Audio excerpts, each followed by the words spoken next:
आजिकल कीटनाशक रासायनिक प्रयोग करने द्वारा मृत्तिका प्रदूषित होची ता सहित जल मध्य दूषित होची। सेथिपाई आम गोटे प्रयास करिचु। ग्रामांचल लोक मैंने पानी पाई दूषित हुए, सहरांचल भी दूषित हुए, कि सहरांचल फिल्टर व्यवहार करती और से पानी छाणिकी पिंती, किंतु ग्रामांचल से सब सुविधा नहीं।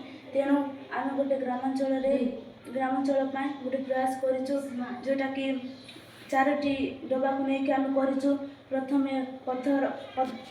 डबारे पत्थर करिचु, द्वितीय डबारे कोयला, तृतीय डबारे बाली और चतुर्थरे कपा।